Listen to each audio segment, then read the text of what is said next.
Hello and good morning and good afternoon to our friends in Europe as well. My name is Alina Polyakova. I'm President and CEO for the Center for European Policy Analysis in Washington, D.C. And welcome to our virtual event, our webinar discussion via Zoom on infection points, where we're going to be looking at how Russian and Chinese information operations have evolved and are being launched against European countries in this moment of crisis around COVID-19, the coronavirus. We have been tracking Russian disinformation operations for quite some time and know a great deal about how the Russian government seeks to sow discontent and chaos among democracies and between groups in democracies. And this has been well documented across multiple events, including the US elections in 2016, and of course, the now very well-known disinformation attacks around the Skripal attempted assassination attempts in the United Kingdom. Chinese disinformation has taken a profoundly different tack, but what we're seeing now is a difference in how both countries are trying to influence publics and gain traction in terms of presenting a different worldview or a much more confusing worldview around what's really happening with the crisis and the responses that European governments, the United States are taking, and even questioning the origins of the coronavirus with a barrage of false conspiracy theories that they're launching against various European countries and the United States. Now, with that in mind, I have a fantastic group of panelists to join me for that conversation, all joining us from Europe. Which is a fantastic feature of these virtual events. So first, we have Edward Lucas, who is the Senior Vice President at the Center for European Analysis, my dear colleague, and a former senior editor at The Economist. Welcome, Edward. We also have joining us from Brussels, Alexandre Alaphilippe, who is the Executive Director of the Brussels-based NGO EU DisinfoLab, that has been tracking such disinformation campaigns since its inception. From Berlin, we have Lucrezia Poggetti, who is an analyst at the Mercator Institute, one of the best known research institutes looking at China, and she in particular works on Chinese-EU relations. So with all of our fantastic panelists here on the line, I want to just remind those of you who are joining the webinar via Zoom or who are following the live stream via Twitter that if you want to ask a question, please write your questions into the Zoom feature that allows you to do that, and we will be sure to integrate those. Or feel free to ask your question on Twitter as well, and we'll be sure to pull some of those into our conversation as we go on. So Edward, let me start with you. What is the big picture view here? What are the Russians and the Chinese doing in Europe as this crisis has been unfolding in terms of info ops? Thanks very much indeed, Alina, and it's great to be on the panel. I think that what we see here is a story of action and distraction, with a convergence in tactics between Russia and China that we hadn't previously seen.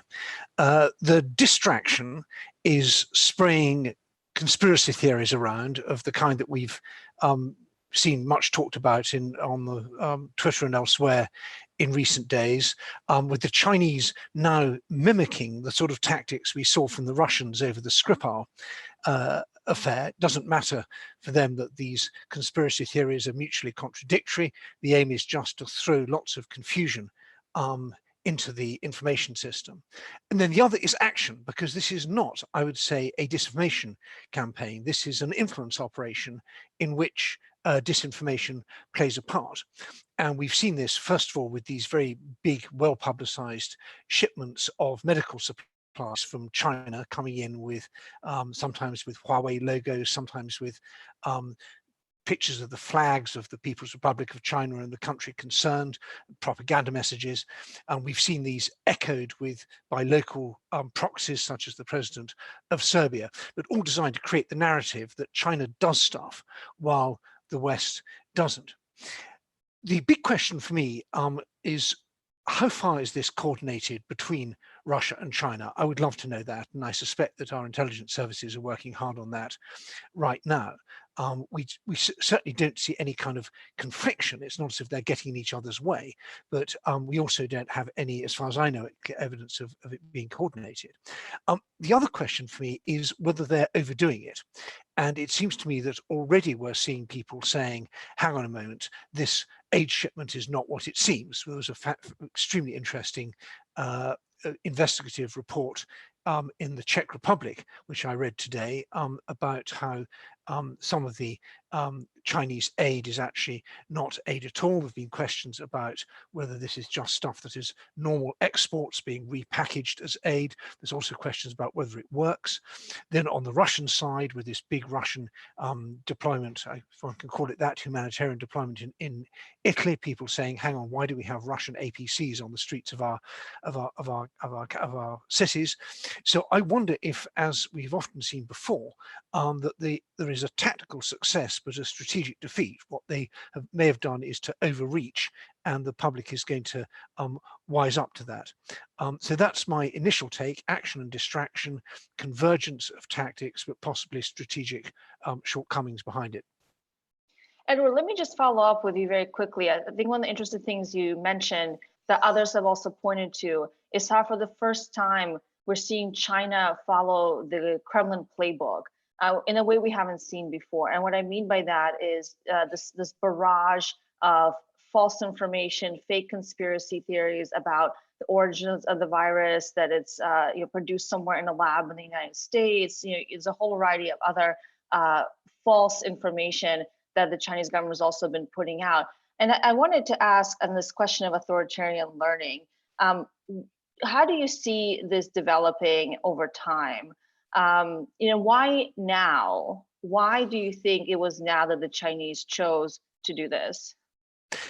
I think there's two things. One is, and there are China experts here who know this far better than me, but as I understand it, that there's been a bit of a difference between Chinese internal and Chinese external propaganda. And the Chinese authorities have been quite happy to whip up, for example, anti-Japanese or anti-Western, other sort of very pointed and fairly sort of fact-free narratives at home. In the past, the narrative abroad has been very much about a constructive cooperation, common, shared future for mankind, and China as the sort of super reliable partner that gets things done. So you're right. This is a big switch, and it's not clear to me that the Chinese have completely thought this through, and maybe we can get through into the discussion, because Russia plays this tactic because it is fundamentally a rogue state. It doesn't expect to be treated particularly seriously. It wants to be a spoiler, and so this is bringing costs. Why are they doing it right now? I think the real answer is Western disarray. I think that if you imagine China trying to do this during the Ebola outbreak in Central Africa a few years back, China could have sent humanitarian shipments. They could have said Ebola was an American bioweapon that went wrong. They could have decried the lack of Western coordination, said it's all too little, too late, and so on. But that wouldn't have worked, because the US-led Western response to Ebola was basically very effective. It took a little bit of time to get going, but it ended up being almost a kind of model of how you contain this really serious outbreak in a country with a highly dysfunctional health service like the Democratic Republic of Congo. And so those tactics that Russia and China are adopting now simply wouldn't have worked back then. They work now because we don't see that sort of response. Our response is failing at a multilateral level, with no sign of NATO activity, the EU very slow off the mark and widely criticised, and it's failing at a national level, with all sorts of criticisms of national governments for whether it's for grandstanding or slow response. So we, as in so many cases in the past, we've created a space into which our adversaries are marching. I think that's why they're doing it now. I know we'll come back to discussing China at length with Lucrezia, who's really the expert on these issues. I want to take it over to Alexander first in Brussels. We have known for a long time that digital disinformation campaigns happen across a multitude of platforms on social media, whether it be Facebook, Twitter, YouTube, and that they are often coordinated across these platforms. What have you noticed? Have you noticed anything new when it comes to disinformation campaigns in terms of the distribution mechanisms behind that? Or is it more of the same old, the Twitter bots, the trolls, etc.? Is there anything new here? Hi, and thanks for having me in the panel. I think this crisis is really an analysis in how we observe how information operations operate, because we are touching things that were never touched before in the times of the big platforms being the main distributor of information. What I mean by this is this is the first global health crisis. And when you touch to health, when you touch to people, how you feel and how your relatives are feeling, the question of emotion is really strong in this. And at the same time, it's the first time we have these major worldwide platforms going in, and we also have the major distribution messaging websites like WhatsApp, like Telegram, all of these things that are enabling us to connect with a large amount of people and to share information very, very quickly, directly to our relatives. And this is a time where, for the first time in the Western part, we had this in India, we have seen this in Brazil, but that's the first time WhatsApp and Telegram are playing that huge role into distributing information. And this is even more problematic because you actually can't know where the information comes from. So you have on the distribution part like this very high surge of direct distribution of news through WhatsApp messages, and you don't know where the information comes from. And this is very much linked to the impersonation of authority. You have things that are allegedly from press agency, but are not from press agencies. You have things that allegedly come from the field, my doctor's friend are saying this is happening, that is happening, but you absolutely have no idea if this is real or not. And you have all the questions about how to cure it. And because of this infrastructure, of this architecture of distribution, and because of the speed of the pandemic and the speed of information, everybody's getting angry very quickly or very worried very quickly. And we are all looking for cures, solutions, what's happening, what's the numbers, what is the trend today, what is the trend this hour. And we are constantly exposed to this information we don't know where it comes from. And that's what's very frightening, and what is also very interesting, that we can see in different EU countries, same narratives popping up at the same time. 10 days ago, it was the fear of a military coup. You had this in France, you have this in Italy, you had this in Spain, pictures of the army taking over and really bringing the government to be military managed. Then you had the question about the foreign aid, and the question of how China and how Russia did send planes to Italy, did send gear to Spain. And at the same time, the very disappointing response from the EU and from the member states on this, which set the room for other actors to take this place, and which they took. The crisis times reveal the flaws, and we're actually revealing the flaws we have between EU member states on how we respond to this crisis. And some of the actors are jumping in this and are doing very good propaganda on this, and it's very good. The last thing that we see is that we see a huge, how would I say this? The expertise is now distributed, or at least the field of expertise or the impression of expertise is distributed. I'm pretty sure you've seen this, how many people are just now explaining to you where will the spike of the pandemic be, how chloroquine works, what is the best treatment, etc. And we are relying on things that needs time to be understood, and disinformation propagates very easily in that uncertainty times.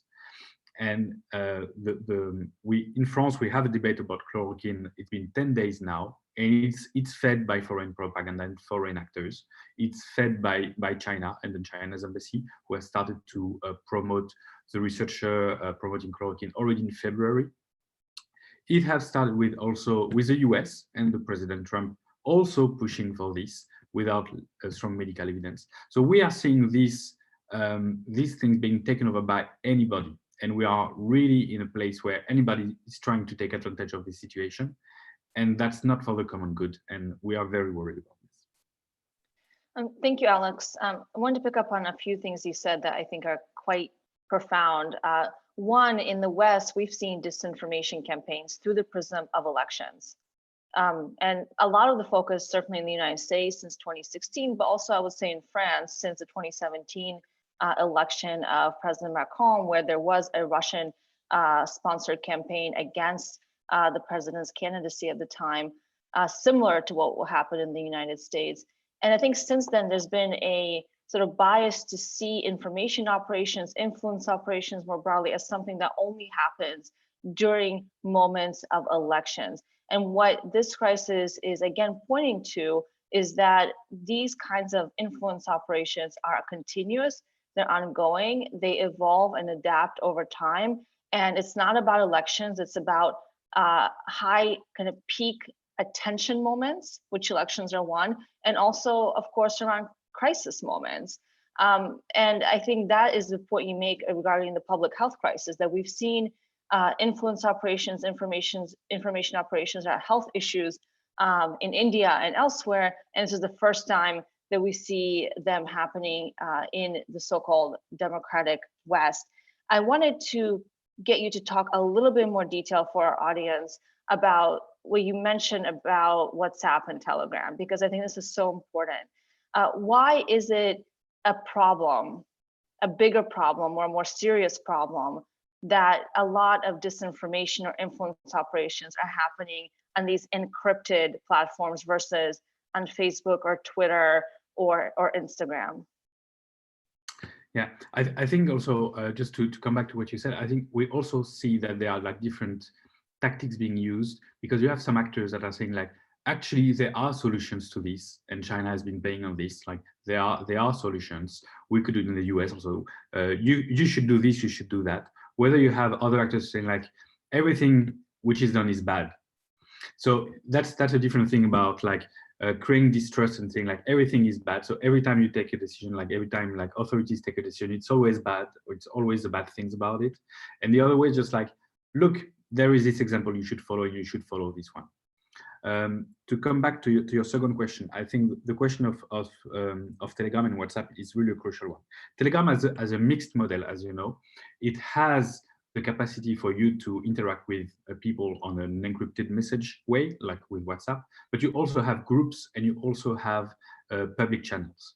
And I think what is very interesting with Telegram is like how these are being used in like compiled. So basically you have someone who creates a group, he has a few people in this, he can organize something, and then he can create a channel which can be administrated by multiple admin. You can't know who's behind it. There is absolutely no link to the author of the group. He doesn't want to appear. So which leads to things that you absolutely have no idea who's behind it. You have a Telegram channel, which is now very big in France, which has like almost like 30,000 members. And it's been fed by someone who claims to have sources in the WHO. But you actually don't know who is that person. And actually these things are distributed to 30,000 people. And we're talking about 10, 15, 20, 40 messages a day about how the pandemic evolves and what should be done.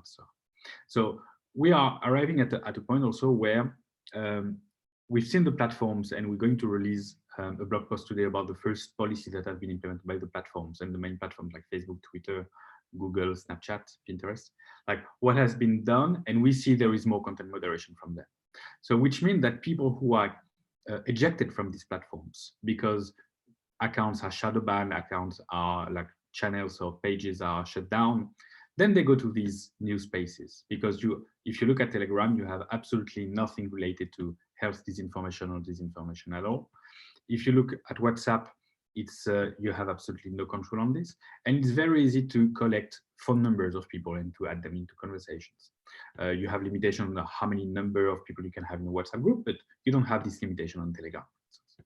So I think this switch is very worrying, because it's not about how you access through an application to an algorithm that gives you news. That actually is something which is shared into your close group, so to people who you trust, and that can be also affected by disinformation because of how they get information. So, and we see, like in network theories, the question of strong links, like that you trust more people that you know that you trust a Facebook page. And this massive shift that we see to have disinformation being distributed by messages and by messenger platforms is actually, this is also very complicated.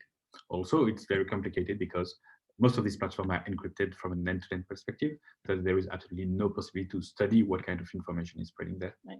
Thanks, Alex, and thanks for bringing that up. I think we'll come back also to the platform response from the major platforms. We usually talk about how have the social media companies responded to this barrage of information. By the description you gave about how entry into more and more trusted circles by disinformation actors or disinformation content is much more dangerous, because you're much more likely to trust that false information if it's coming from someone who you think is associated with somebody you know well.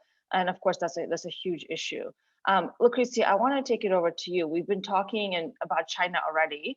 Obviously, the big player on this stage when it comes to influence operations in Europe is China. Russia, of course, is carrying out its usual playbook. But I wanted to get a sense from you. Edward and Alex both outlined a couple of new things that we've seen in terms of influence operations, especially from China. What stands out to you in terms of what the Chinese have been doing and how they're approaching their so-called communication strategy or their influence operations today? Sure, thank you, and thanks so much for having me. I guess the two main points that I would highlight, looking specifically at Italy right now as a very interesting case study of a major external propaganda campaign that China has launched in Europe, with the main goal of diverting foreign public's attention away from China's own responsibility in delaying the international response to coronavirus, and then using these as an opportunity also to expand, to enhance its soft power abroad by promoting itself as a model for containing the virus and also as a magnanimous, generous state that comes to the rescue of countries in need. Two elements stand out in China's communication strategy that I currently observe in Italy. One is something that Edward has already referred to, which is basically the conflating of donations of aid together with regular exports. A large batch of what's arriving to Italy from China is in fact simple exports of medical equipment that have been purchased by Italian government agencies, including in some cases with the support of Italian private philanthropists. A second element is also the Chinese government taking credit for the actual donations that have been made by Chinese non-state actors. The majority of donations that have been made include the large batch of donations made by the Jack Ma and the Alibaba foundations, which reached Liège, where Alibaba has its logistics hub, to then be sent across the continent.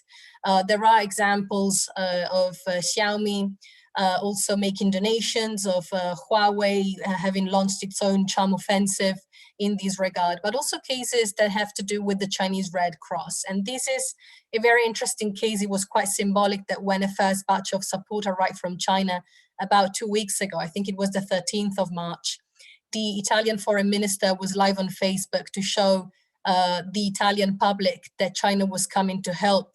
And what came out of that was basically for a batch of supplies of actual donations, and it also brought 9 Chinese medical doctors to Italy to help.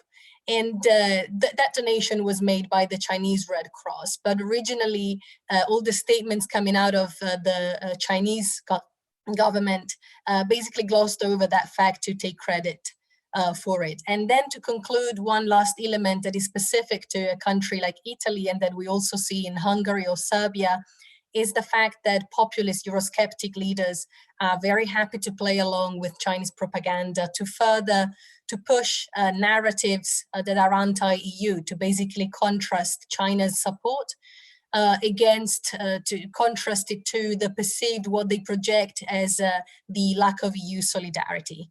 And that's been the case in Italy as well. And let's not forget that Foreign Minister Di Maio of the Five Star Movement is also the man who last year signed in person the BRI MOU with China. So he's also personally invested in showing to his electorate that he was right, that investing in this friendship, as he said on national TV 2 evenings ago, paid back and allowed Italy to save lives. Kinds of comments that have attracted criticism from quite a few political figures now across the entire political spectrum in Italy. So this is what we're currently seeing, and I think China can claim a small soft power victory for the moment in Italy, and it's going to be more difficult, though, I think, to convince the Italian public and Italian political parties in the long term.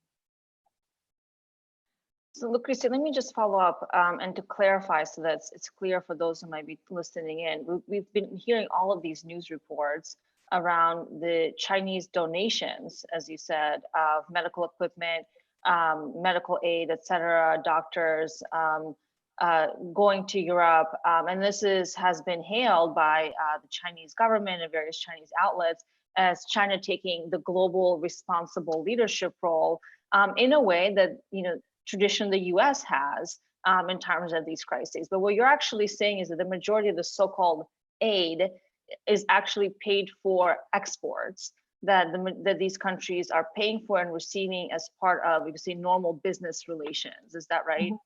Yeah, I don't know if it's exactly the majority, but it's certainly a large part of what's coming, and it's been framed as assistance.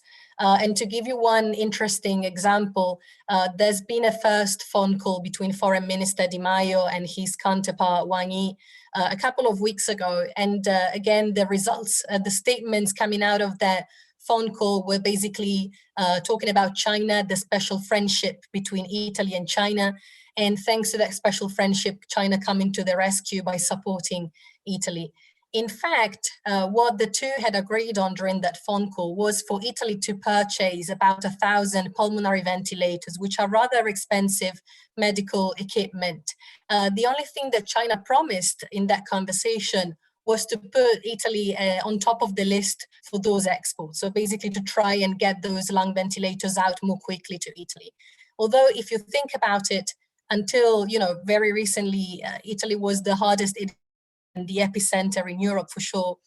So also in terms of simple market terms, it was rather obvious that those exports would have gone to Italy, being the country that from where the most demand was originating. So this is a key example to tell you that, yes, I don't know if it's the majority, but certainly a large part of what's coming and has been framed as assistance is in fact pure business. So just to stay with this, because I think this is such an important point, and I know that we've been joined just recently by Jakub Janda from the Czech Republic, and he's the director of the Center for European Values Center for Security.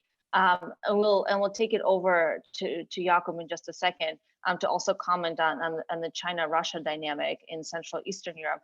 But I thought one interesting thing you said was that for the moment we can say that China has won its soft power victory, and that it will be very difficult to convince the Italian public of anything otherwise. Why do you think that despite the factual discrepancies, that this is not aid, that a lot of these so-called donations are actually being bought by Italy, by various European countries, why do you think it's been so effective on public opinion?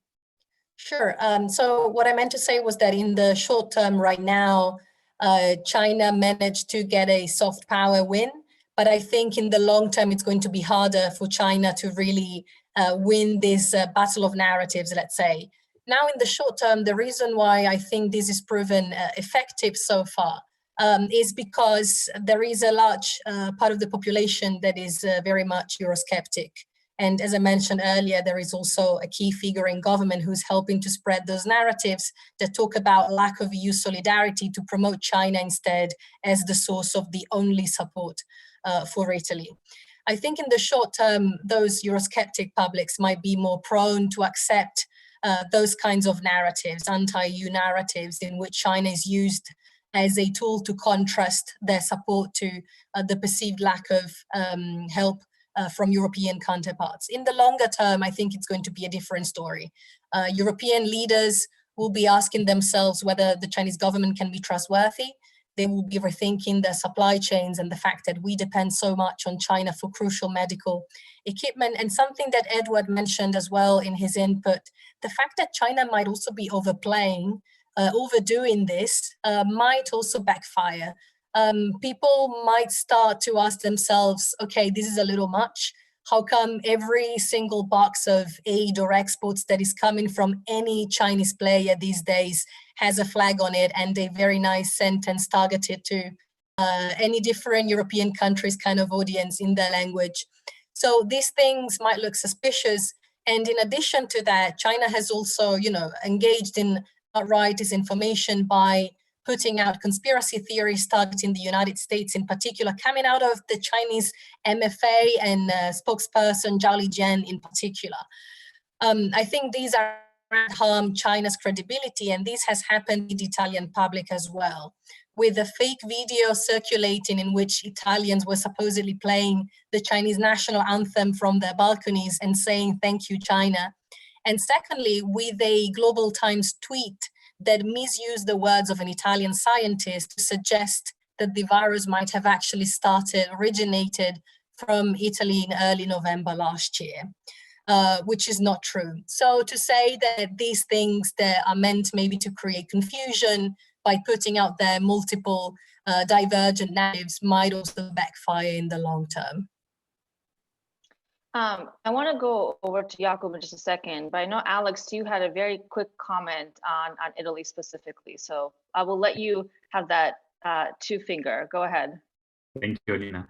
Yeah, a very quick comment. I think the response, we already see it because we can already see that some of Facebook groups have been created very recently, like less than a week and 10 days ago, already advocating for Italy to get out of the EU.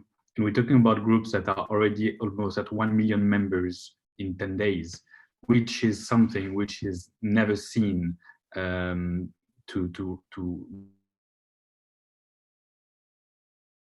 this situation. But I have the impression that I already know who's going to lose from it.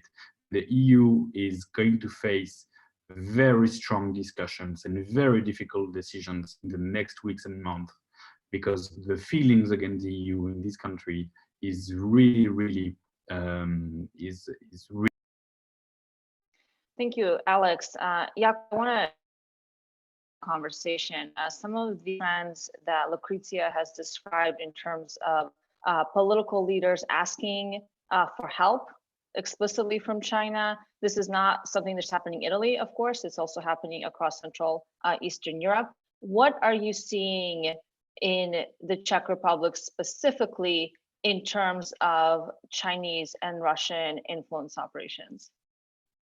Thanks, Alina, for having me. Actually, we see very clearly that it's actually the Chinese government reaching out to some extent through local proxies, which it has used in the Czech Republic, which sometimes are business proxies, sometimes are political proxies, like the Czech Social Democratic Party.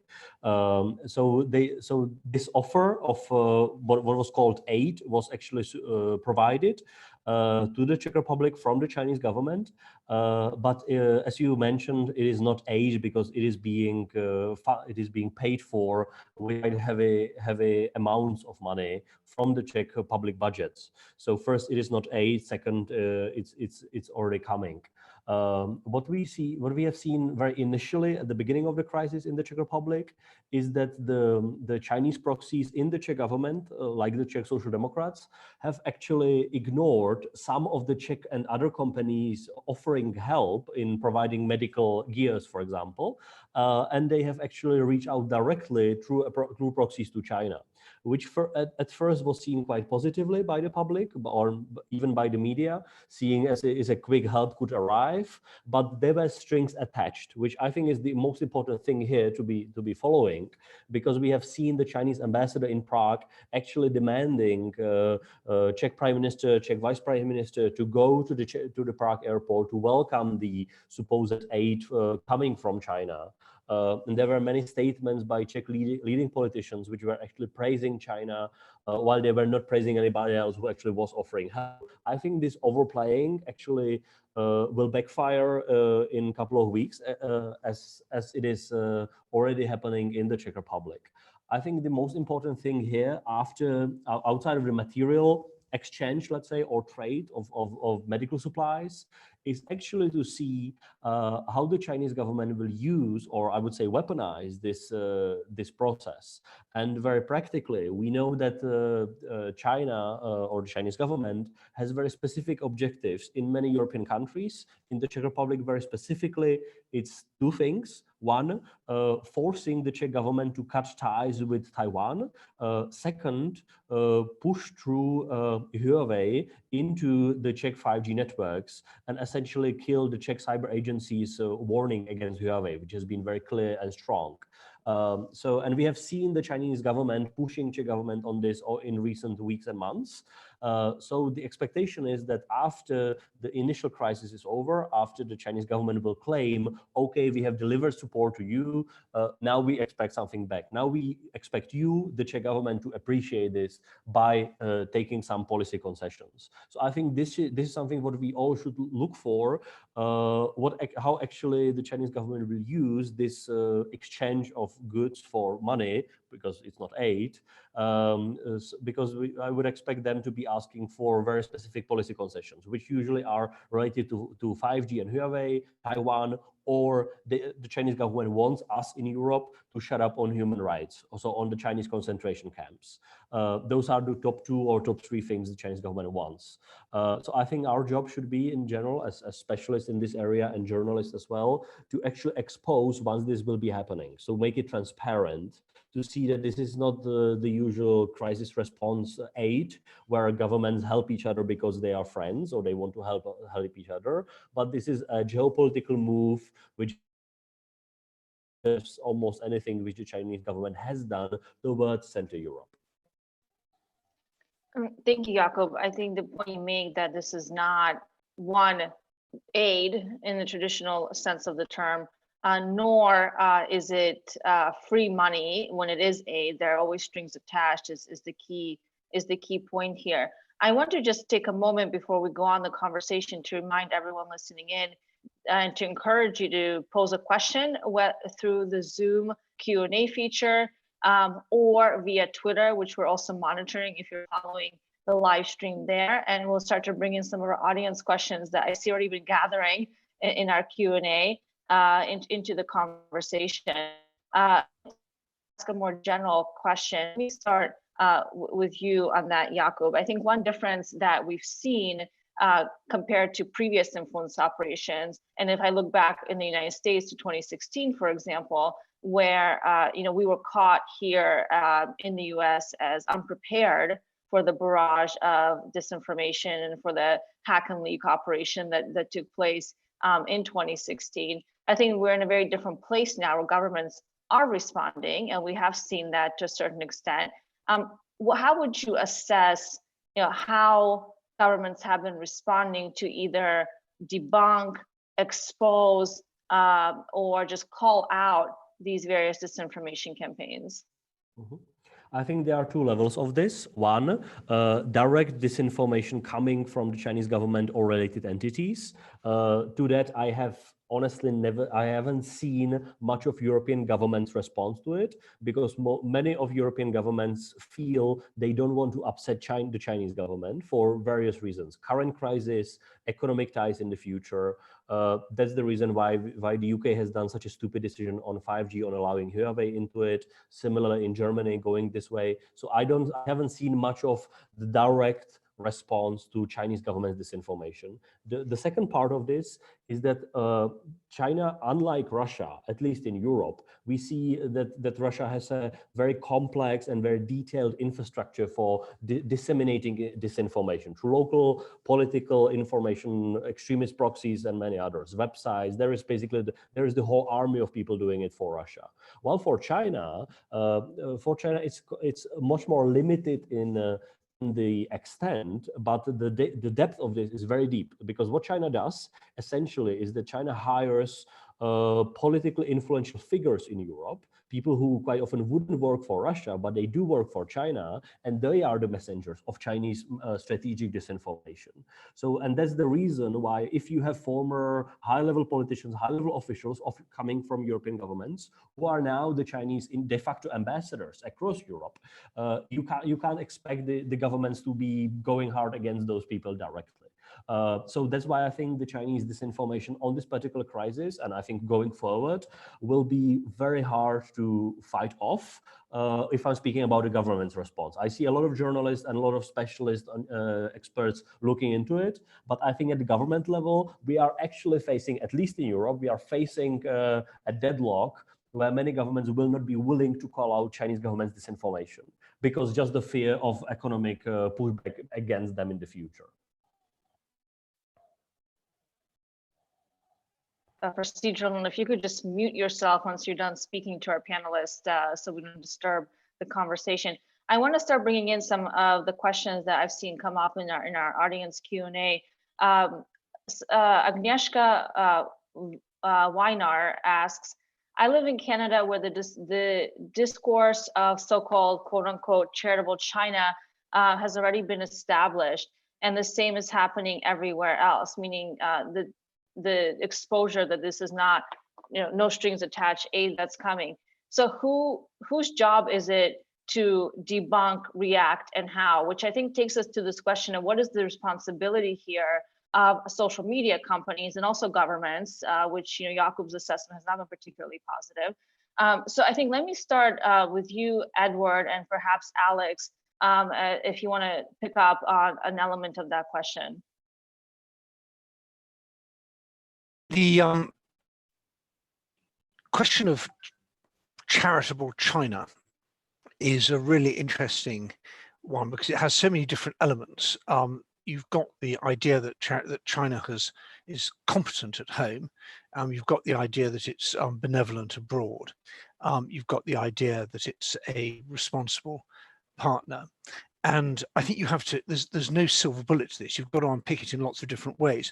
I think one thing we can do, which is really important, is to keep on hammering away at the narrative that China got this under control through unique, special Chinese sort of approaches. And one thing we can really do to push back on that is to highlight what Taiwan did. And Taiwan, like South Korea and Singapore and some other countries, was able to cope with the outbreak, not in identical ways, in slightly different ways, but effective ways, without the sort of extraordinary lockdown we saw in Wuhan, and with the with more transparency and preserving civil rights. I think pushing back at that end. I think we also need to message much better about what we're doing. And the EU is doing stuff. It's been Ursula von der Leyen has done a reasonable job in getting in front of the cameras. But I think that I hope that national and international government agencies are feeling pretty scared and worried by this. And then I think the third thing is the investigative journalists have got to keep on doing their job, as we saw with Aktualne in Prague, of unpicking this narrative and highlighting it. I think there's also plenty of room for looking at the way that dirty money plays a role in these Chinese influence operations. And as Jakub has said, they are hiring politicians and retired politicians and so on. And just because we're under sort of lockdown and quarantine, it doesn't mean that our criminal justice systems and anti-bribery people and so on have to go to sleep. And we should be casting a spotlight there from a government end as well. It gets back to the problem that we've been facing for the last few years, that it's nobody's real dealing with hybrid threats, and this is in effect a hybrid threat, is not the responsibility of any one bit of government. It's not solely a police matter, it's not solely a counterintelligence matter, it's not solely a financial supervision matter, it's not, you can't leave it to civil society, it's not a foreign policy issue, it's not for the armed forces of the defense ministry. And we need that whole of society and whole of government response on this, just as we have done on all the other things we've been experiencing for the last 10 years or longer if you live in the Baltic states or Ukraine. Thank you, Edward. There are monitoring the audience questions, and there's quite a few that we'll just kind of bring together to say that there's quite a bit of interest from everyone who's listening in about what should platforms do. So the big platforms, how are they responding? What lessons have they seemed to learn? What are they not doing that could be effective? Alex, you mentioned that you're about to publish a post on this with EU DisinfoLab. Can you give us a summary of how the companies have been approaching this disinformation influence operation? Yes, I think it's fascinating to see. So big crises are calling big responses, and I think right now we are seeing some of the things that we wouldn't think that would be imaginable only 4 weeks or 5 weeks ago. And it's very interesting to see that many of the platforms were very reluctant to do content moderation, to do automated content moderation also, are actually moving into widening the definition of harm, of threats, of online disinformation around health. Twitter has announced yesterday, for instance, that they're including like promoting non-validated studies around with adequate results on health could be removed from their platforms. So we are going to a very strong movement into more content moderation, and I think that's very interesting to see. Like all the things that were not possible 6 weeks ago are now like already implemented on a daily basis. So the thing is, I think it's the question is like how much the platforms are doing in terms of content moderation. Is also like what architecture we have, which is enabled by the platforms, from curating news to there was an excellent question about like the consumers. Yeah, but we're not in a position where we only consume news, we also produce news. If you look at some of the other state propaganda, it's not that much the official channels of Russia Today or Sputnik or Chinese embassy or Xinhua that are the most prolific in terms of impact. That's the people who are using it as a news source that are distributing this to other people, whether it's through private messages or to other Twitter accounts or Facebook pages. It means that the content is being put and just like reused by everyone. So I think we are all now actors of spreading disinformation. I've tried to apply to myself. I'm on social web confinement, so I try not to keep a social distance with everything which is a cure to COVID-19 or trying to put solutions, because I'm not an expert on this. And I think we should like try to slow down also all personally to share news about this, because this is very hot right now, and it's something which takes time and which relate to science. But at the same time, we see that the distribution of information is anarchy,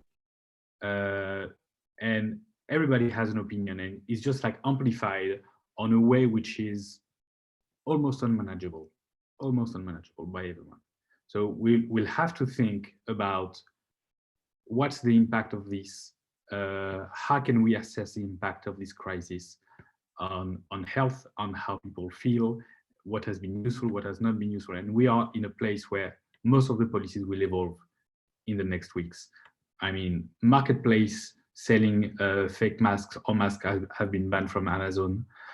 Some videos have been banned from YouTube. It's a new era, and it's filled with uncertainty, and I think absolutely no one can predict what's going to happen. Have, as in the past, seen various platforms take different approaches to this issue, which I think, of course, gives some points that adversaries can also exploit, where you have different community standards on Facebook or Twitter, for example. Some information is allowed on Twitter, it's not allowed on Facebook, and vice versa. I want to keep bringing in some of the more audience questions because they're quite interesting. Our very own General Ben Hodges, retired General Ben Hodges, who's the Pershing Chair here at CEPA, and also Terry Schultz from Brussels, are asking a similar question. So Terry is asking, on the NATO side, the alliance has had to drastically scale back joint exercises, especially those testing military mobility. and shift resources to COVID responses. We've seen an uptick in Russian warships entering NATO waters and more scrambles in airspace. Together with the ever-present disinformation campaigns, how much has the necessity to focus on COVID set back alliance readiness and confidence of the populations? Has NATO been prepared for pandemic defense? I will throw that one out there. Who wants to start with that answer? Jakub, I see you raising your hand. Go right ahead. Yep.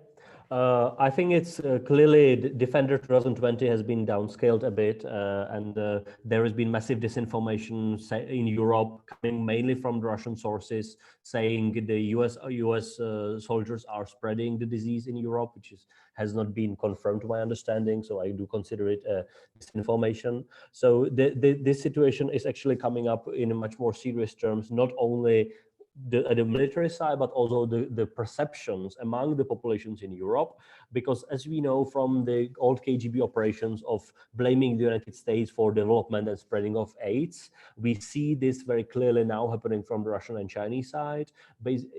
Russia and China is saying, their proxies are saying quite often, United States are responsible in various forms. And this is being used in Europe very extensively. And just for the military part of this, we see this happening quite live here in the Czech Republic, where the armed forces have been tasked with coordinating part of the response.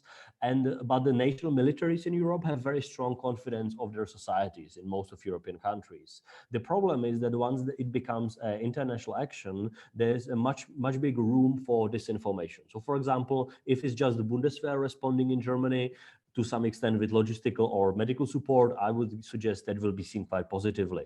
But once there will be a much stronger presence of any other allied soldiers, mainly the Americans, I'm afraid it's needed, it will help, but it will actually create room for massive Russian, and we'll see if Chinese disinformation. Just last point here, I think we actually have quite a lot of specialists in Europe looking into Russian disinformation networks, but now we are actually seeing something what Russia did in summer 2014 after it shut down MH17 over Ukraine, massive spread of disinformation through all of the channels. This is exactly what China does now in Europe, and we don't see it quite often because there are not so many eyes following this. There are not so many China specialists. So I would really suggest many of us being Russia watchers, to some extent, the mapping of Chinese disinformation proxies and outlets in Europe, and mainly individuals, that needs to be done right now because they'll be using it from now very massively on.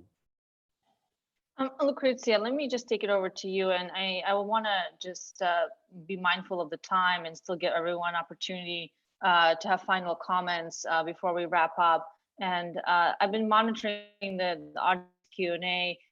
And there's quite a few questions about what Jakub just put on the table, specifically on the Chinese influence operations, and to what extent, in the longer term, I know both you and Edward said this might backfire, but it also seems at the same time the Chinese have taken a new tack here, and they're really stepping up their influence operations and have become quite more sophisticated than what we've seen the Russians do in the past. So I think the question that many are asking, are we seeing the coordination of these kinds of influence operations between Russia and China? Edward also put this on the table. It may be too early to say, but I just want to bring you back into the conversation because China just continues to loom so big here as the country that is taking up the lead in a global influence effort around this crisis, and it is seemingly having some effect on public opinion. Is difficult to measure. I think it's too early, but I just want to get you to comment on that. Sure, thank you. So on the question about the level of coordination, I'm not sure, and maybe my colleagues on this panel are better prepared to answer that question. I focus very much on China, and what I can tell you is that certainly China is learning in terms of tactics from Russia.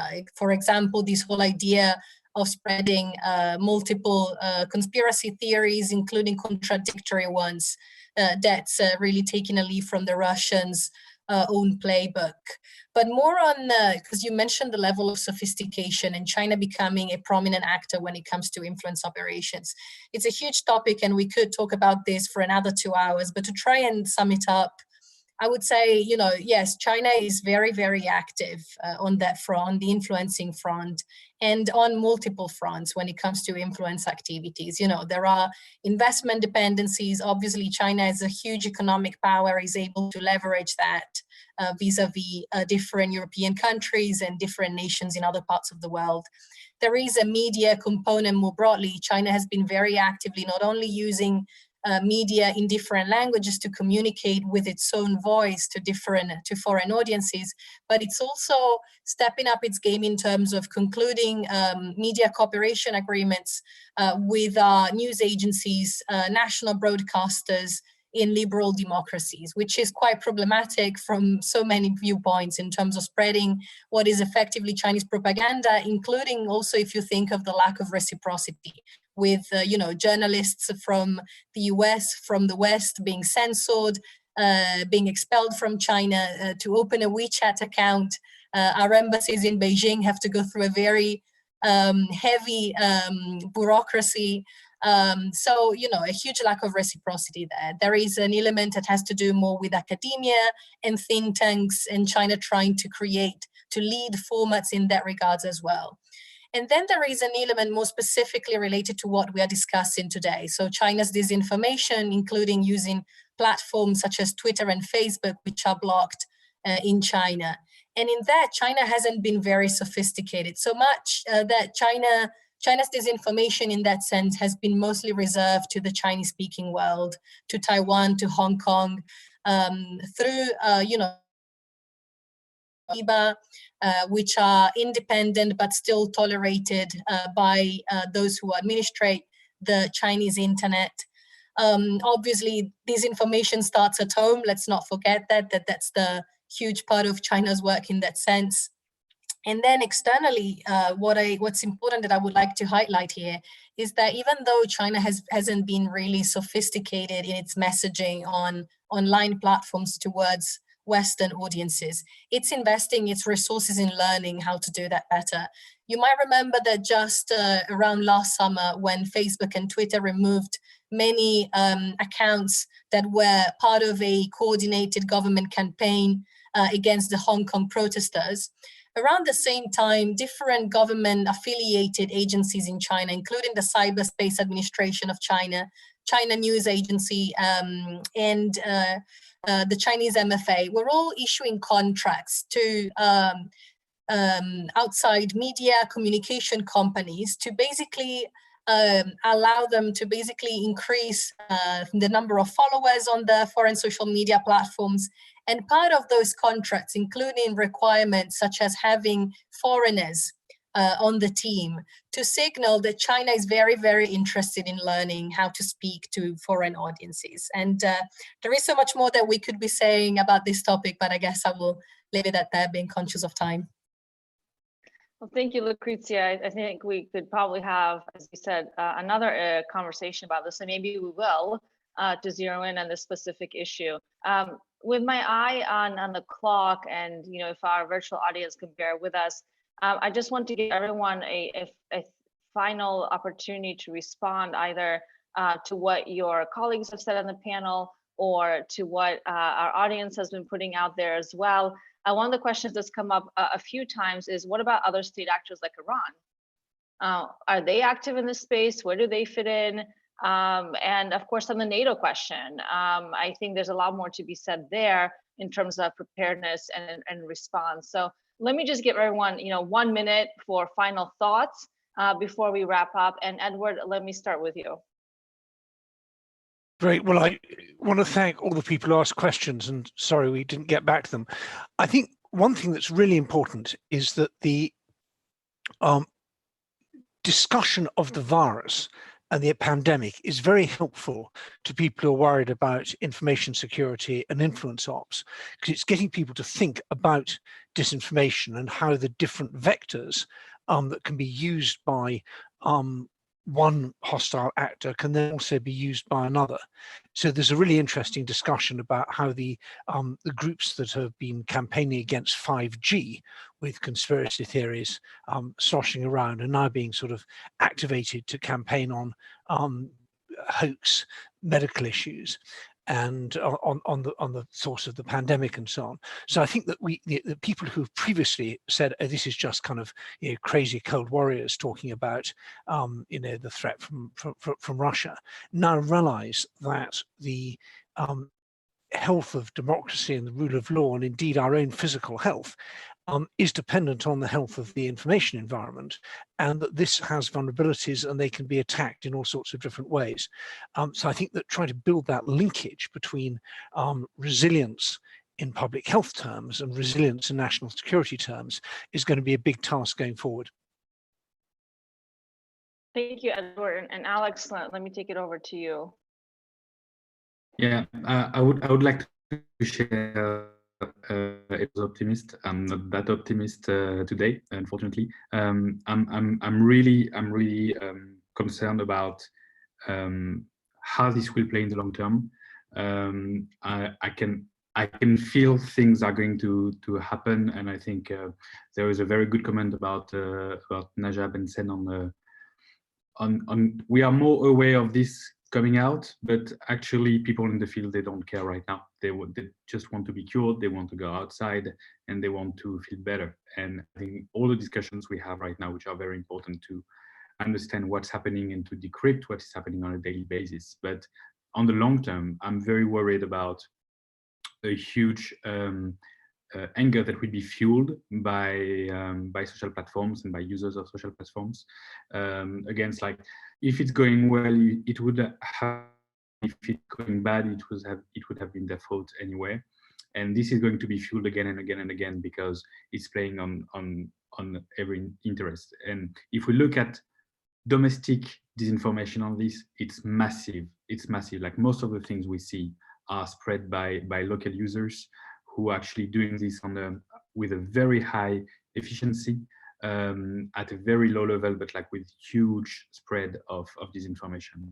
And I'm really much more worried on this. And at the same time, I was saying to Alina, I would troll a bit, but when China and the US are promoting the same fake study, or at least not very serious study about chloroquine, I'm also very worried about the common response from a transatlantic perspective. And if we don't hold tight, we won't hold forever. Okay, we're just, I was hoping for some notes of optimism, but we're not getting there yet. Lucrezia, final thoughts. I guess I'll give you the optimistic view of things. Not so much an optimistic view, but maybe I will use my time to praise the increasing level of awareness, at least at the EU level, on some of these issues. We've seen a blog post being published by the European External Action Service website, written by Borrell, specifically talking about the global battle of narratives that we are currently seeing and the politics of generosity being played by different states like China. Von der Leyen has made it a key point in her agenda to also strengthen democracy. The EU has started to communicate more proactively what EU solidarity means and what European countries are doing right now to help each other. So I guess to conclude, also going back to the question of what should be done, I welcome positively actions that help communicate into our public what the EU is doing to show that the EU solidarity is indeed there. At the same time, I want to stress again the role of civil society in exposing this. Although governments obviously also have their part to play, at the same time, I don't think we should engage, in a war of words and in trying to play propaganda as intensely as authoritarian actors do. And I quite welcome the fact that the EU and liberal European, US and other liberal democracies don't spend half of their time pushing so much propaganda out. Thank you, Lucrezia. And Jakub, let me give you the final word. Thank you. I think in 2014, when Russia launched a massive disinformation activities against the West or the European countries, many people were scared and didn't do anything. After 5-6 years, we haven't punished the Russian government for this hostile activity. That's the reason why Russia has been able to actually develop such a great understanding and capability of delivering disinformation to our localized environments. China has learned from that. China will use it right now as a great tool or weapon against liberal democracies. So what I'm worried about is when now we see live Chinese government actually creating dependencies from European countries towards China. That is the worrying trend. The disinformation around it only supports that. What I'm worried about is that China will be able to buy strategic influence in countries like Italy, Serbia, probably Czech Republic, and a couple of other countries. So I think the core thing for all of us is really to make it transparent over what is the Chinese government currently going to do in Europe.